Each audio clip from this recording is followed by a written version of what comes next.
Excel has released a ton of new functions in the past couple of years, and if you haven't kept up, you're probably working a lot harder than you need to. In this video, I'll walk you through the best modern Excel functions with practical examples that will transform the way you work in 2026.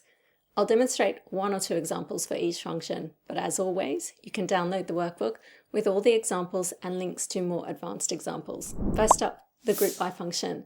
It lets you group and summarize data using a single formula. Think of it as creating a pivot table style summary like this, but with formulas that update automatically whenever your data changes. Now this is a simple example, but we can also group by multiple columns. So let's take a look at that. Group by. The first argument is the column or columns you want to group by. I want to group by country and product, and I want to include the headers. My data is in an Excel table, so we get the table structured references. The second argument is the data you want to add up, average or count. For me, that's the sales, and again, including the headings.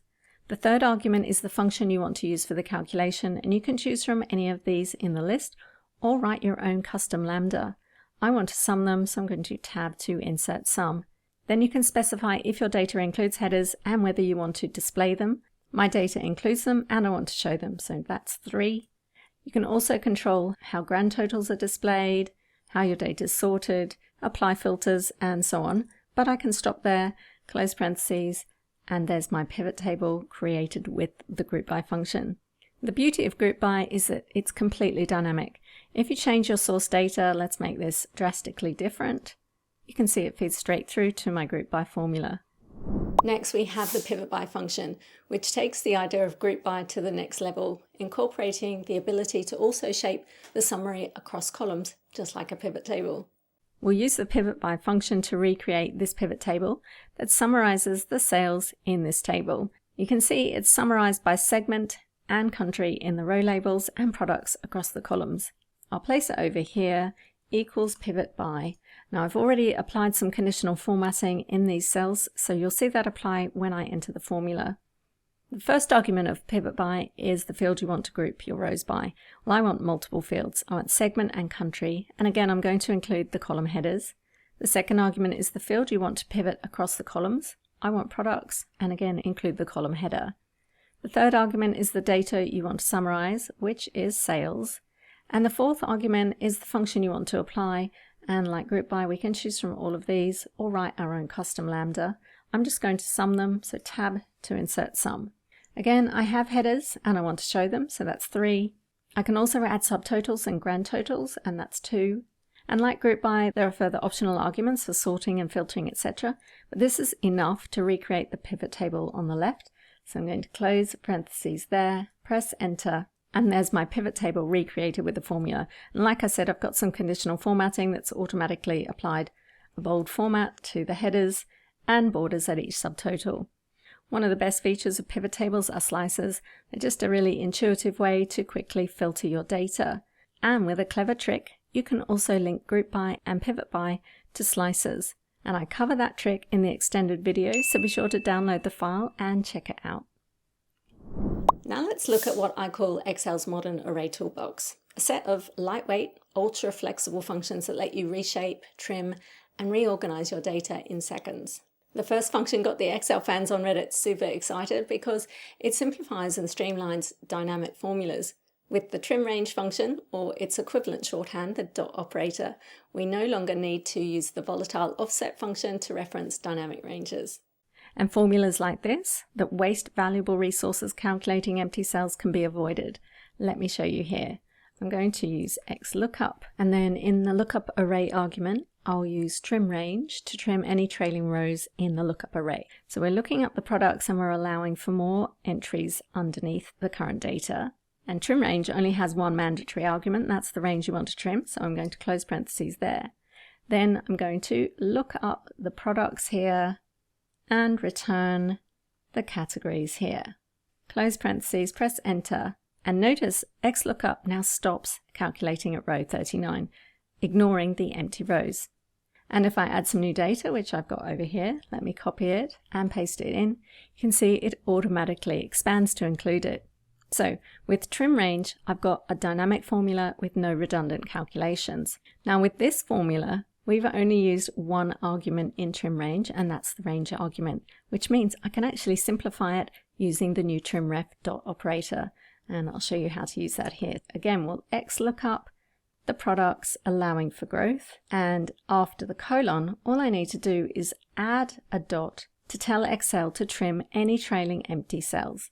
Our lookup array is again the products, and the return array are the categories. Close parentheses, and there I have the same result in a simpler formula. By the way, if you want to trim leading blank rows as well, you can add a dot before the colon. I don't have any, so I didn't need it in this example.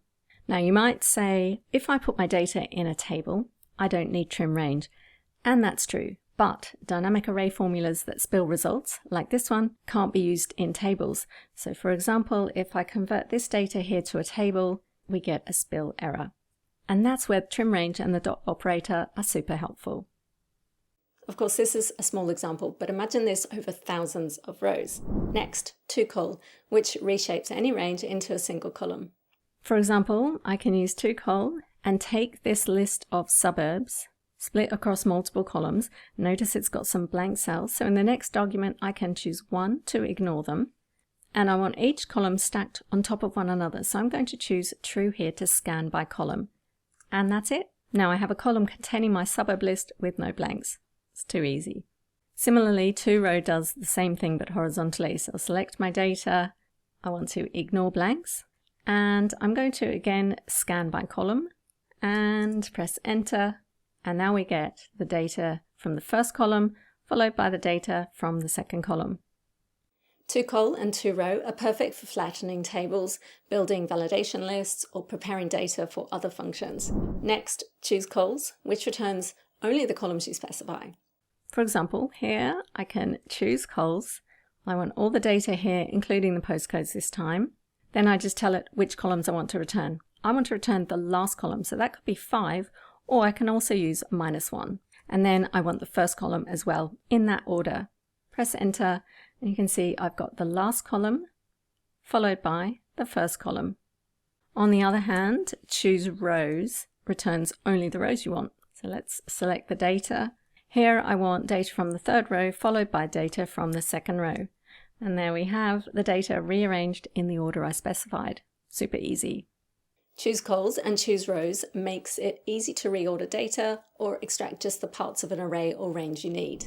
If you're watching this and thinking, I wish I could write these formulas confidently and understand how they fit together, then my Advanced Excel Formulas course is the perfect next step. It takes you from writing long, messy formulas to building clean, flexible solutions using dynamic arrays, let, lambda, and the modern functions analysts rely on today. The link's in the description and pinned comment if you want to join.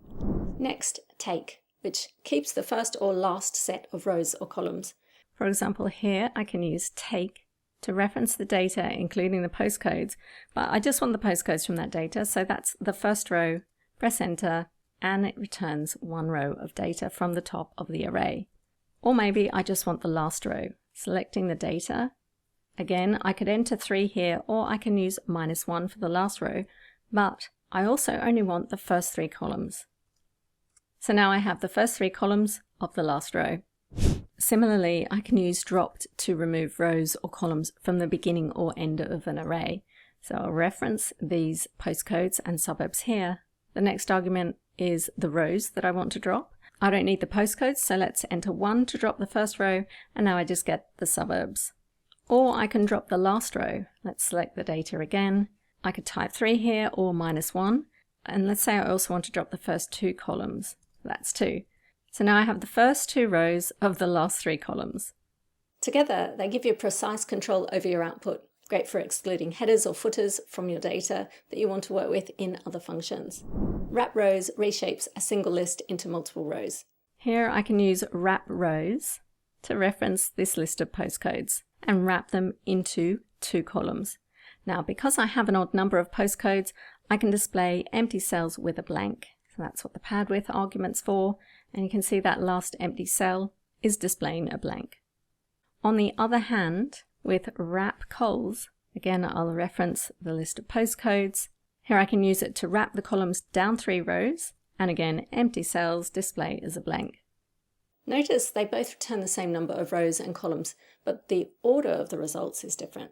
WRAPROWS goes row by row, whereas WRAPCOLS goes column by column. The expand function increases the size of a range to a fixed number of rows or columns. For example, we can use expand to take this list of suburbs and rearrange it over 4 rows with 3 columns with any blank cells padded with TBA. It ensures your spilled arrays always keep a consistent shape, which is helpful when passing arrays to other functions. Next, we have the scan function, which has a complicated technical definition, but don't let that put you off because it's actually super easy to use for calculating running totals in a single formula that automatically expand. For example, I've got a list of sales here that I need a running total for. I'm going to use scan, and the initial value, or my starting point, is 0. The array are my sales.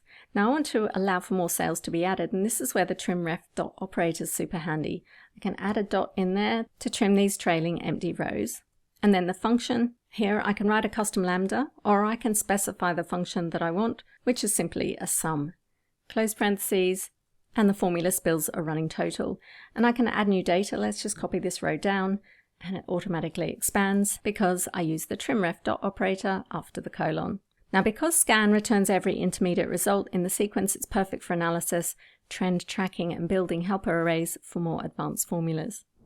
Next, we can use the image function to insert pictures directly into cells using a formula, enabling you to make your spreadsheets more visual without manually inserting, resizing, or positioning anything. First argument for image is the source, and it's a URL that you wrap in double quotes. The next argument allows you to add alt text or alternative text, which helps with accessibility and clarity.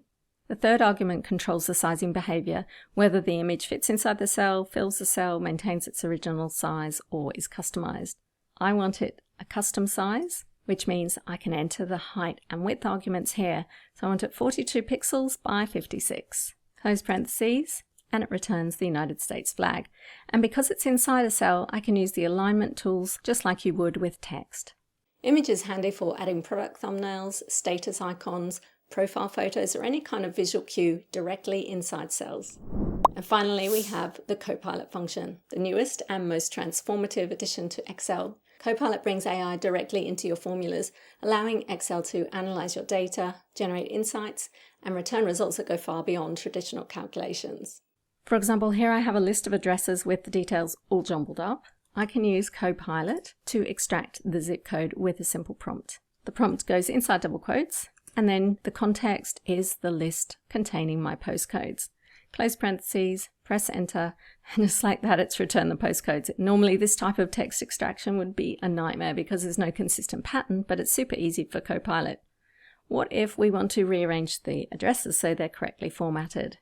Let's again use Copilot. This time the prompt is rearrange the addresses so they're correctly formatted, and again show it where the addresses are.